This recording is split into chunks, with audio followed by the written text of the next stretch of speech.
Hi, I'm Karina McBride, and I did my alternative cropping system crop profile on hemp. Hemp is one of the fastest growing plants and can be grown for a variety of uses, which make it environmentally attractive in our sustainable era. However, misconceptions stemming from lack of education has led to various laws and regulations on the production of the plant in the United States.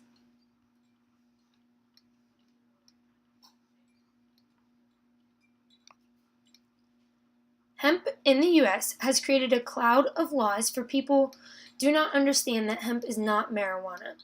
Centuries ago, people discovered the versatile applications of the fiber and began extensively breeding the cannabis plant.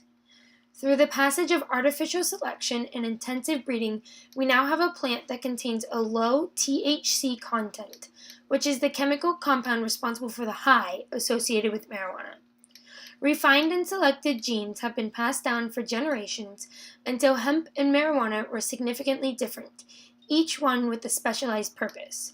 Calling hemp marijuana is like calling a truck and a smart car the same thing.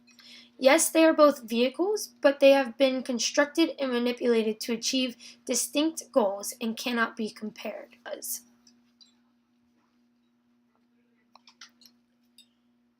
Industrial hemp is an amazingly versatile product that can be spun into fiber for clothes, used in insulation, made into paper, and can even be eaten.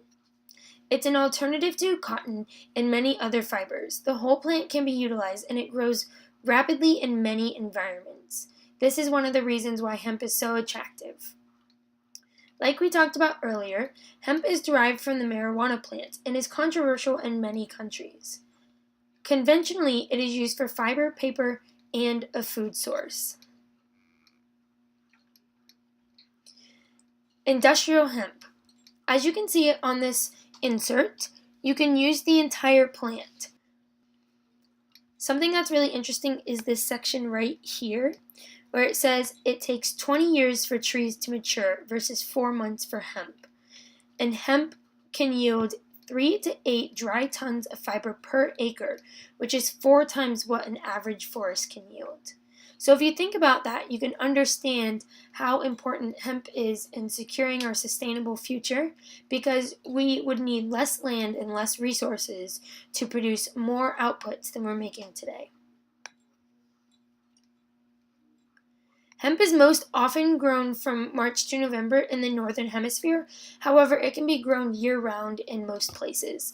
March to November is just the period in which it has the most rapid growth in the northern hemisphere. It has very little requirements, including water requirements, and it needs basically no fertilizer. It can be grown on any area. If it's grown on hills, it needs slightly more room to produce as much biomass because of the terracing situation. But it can be grown basically anywhere. It's very adaptable. It grows very fast. It only has an 8-month growing period. For this reason, people also put it into crop rotation on their farm, and it really helps people earn a lot of money very fast because they don't have to pay for fertilizer, and it's not very much water that goes into it. So it's really important in helping farmers get back on their feet in other areas around the world. It also works well with the soil, and we can talk a little bit about that later. Like we mentioned earlier, you can use hemp for almost anything.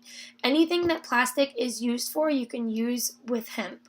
You can also use it for paper and industrial products, and it's organic, it grows fast, and it can grow anywhere. That means that you're not trying to adapt the environment for its use. Like tomatoes really shouldn't be grown in Florida because of all the diseases. We just adapt the environment so drastically that we are able to support it. But we have to give it a lot of fertilizer, a lot of water, a lot of attention.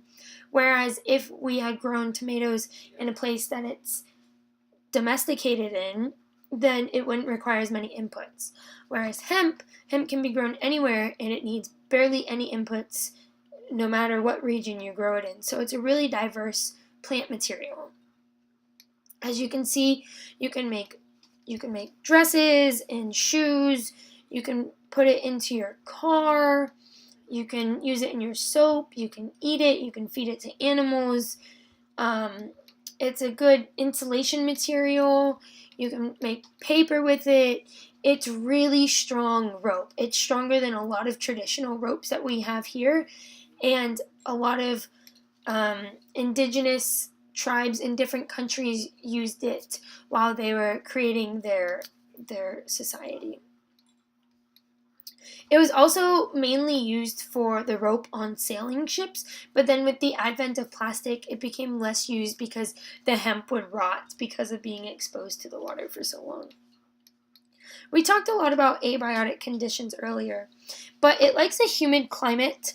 It prefers 10 to 13 inches of rain. However, it can do with less or more. And it likes still air, not windy, but it can be grown in a lot of different environments. Like we mentioned, it can grow in all terrains. It likes well-drained, sandy loam soils with a pH of 7, and it works with the bacteria in the soil to restore nutrients and microorganisms, which help the farmer in future crops. And so it's a great plant to put into crop rotation. You can apply nitrogen. It will make it grow faster, but it's not necessary. And I found online that a couple different sources stated that it's prone to 50 diseases, but that's way less than what we're dealing with in cotton. And it's recommended that you rotate it into your crop cycle every 4 years, just to ensure that the soil stays nice and healthy and that you're not depleting it by the rapid growth of the hemp. Biotic conditions. It makes a beautiful ecosystem. You can go from having a sandy area to having lush green in 4 months, not even. So that's nice for the organisms in the soil, anything that lives in that area. It also outcompetes the weeds because it's so dense and it has lush growth. And so you won't have very many weeds if you plant it close together. Birds will eat the seed that is produced, but most often it's harvested before the seed comes into fruition. And it supports, like we said earlier, the microbes in the soil. It has fewer pests than conventional fiber crops like cotton, but it can have mold, and there are these beetles that can eat the plant stems and cause some damage. This is the breakdown of how it's processed. So this is the core, or what we would consider the pith, so to speak, and then these are what's used as the fiber. So you cut the plant, you lay it out, the fibers are dried, and then they are woven into a stronger fiber. They put all of these little pieces together to make more of a rope. And then it's used in textiles and everything that's over here. And then what is this middle part, which is considered a herd, is left over, and that is what is used for insulation and for gasoline and animal bedding and building materials, and so that's really strong. Here's another fun fact. 1 acre of hemp equals 1,000 gallons of methanol, and we're out competing with animals to produce ethanol for our gas, and so this would really be a smart and cheaper alternative because we wouldn't be competing with food from animals. However, the byproduct can be fed to animals, but it isn't in direct competition. So that would bring down beef prices, that would bring down chicken prices, anything that relies on the corn that we use for ethanol. And then you can also grow it out to seed and use the seed in oil in cosmetics. So it's very versatile. You use the whole plant, and it's a great alternative to cotton and other conventional systems that we use. You till during winter, then you can plant the seeds by broadcast spraying, by hand, or any other type of machine. It's really versatile. People have been known to plant it at as small as 1 acre plots. And so obviously you might want to do it by hand then because you may not have the right equipment, but you can definitely do it on a larger scale. Like we talked about earlier, you cut it in the stalks, you cut it in the field, you lay the stalks down, you turn them over, you'll bale and store indoors to let them fully dry a little bit more and lose some of that field moisture.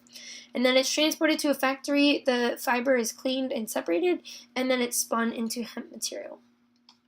This has been an infographic brought to you by Karina McBride as a part of Alternative Cropping Systems and the University of Florida. Thank you so much.